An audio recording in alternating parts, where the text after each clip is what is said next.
एक पिता और पुत्र जलमार्ग से यात्रा कर रहे थे। दोनों रास्ता भटक गए। फिर उनकी नौका भी उन्हें ऐसी जगह ले गई जहाँ 2 टापू आसपास थे और फिर वहाँ पहुँचकर उनकी नौका टूट गई।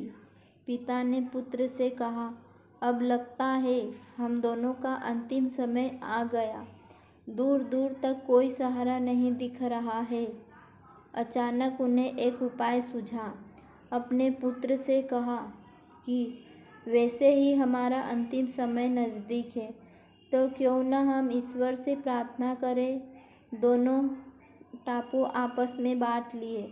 एक पिता और एक पर पुत्र दोनों अलग अलग ईश्वर की प्रार्थना करने लगे। पुत्र ने ईश्वर से कहा, हे भगवान, इस टापू पर पेड़ पौधे उग जाए जिससे फल फूल से हम अपनी भूख मिटा सके। प्रार्थना सुनी गई। तत्काल पेड़ पौधे उग गए और उसमें फल भी लग गए। उसने कहा, ये तो चमत्कार हो गया। फिर उसने प्रार्थना की, एक सुंदर स्त्री आ जाए जिससे हम यहाँ उसके साथ रहकर अपना परिवार बसाए। तत्काल एक सुंदर स्त्री प्रकट हो गई। अब उसने सोचा कि मेरी यह प्रार्थना सुनी जा रही है, क्यों न हम ईश्वर से यहाँ से बाहर निकलने का रास्ता मांगे। उसने ऐसा किया।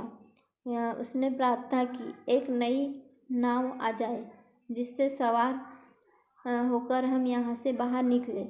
तत्काल नाव प्रकट हुई और पुत्र उसमें सवार होकर बाहर निकलने लगा। तभी एक आकाशवाणी हुई, बेटा तुम अकेले जा रहे हो, अपने पिता को साथ नहीं लोगे। तो पुत्र ने कहा, उनको छोड़ो, प्रार्थना तो उन्होंने भी की, लेकिन आपने उनकी एक भी नहीं सुनी। शायद उनका मन पवित्र नहीं है, तो उन्हें उसका फल भोगने दो। आकाशवाणी कहती है, बेटा क्या तुम्हें पता है कि तुम्हारे पिता ने क्या प्रार्थना की। पुत्र बोला, नहीं। तो सुनो, तुम्हारे पिता ने एक ही प्रार्थना की, भगवान मेरे बेटे जो भी मांगे उसे दे देना।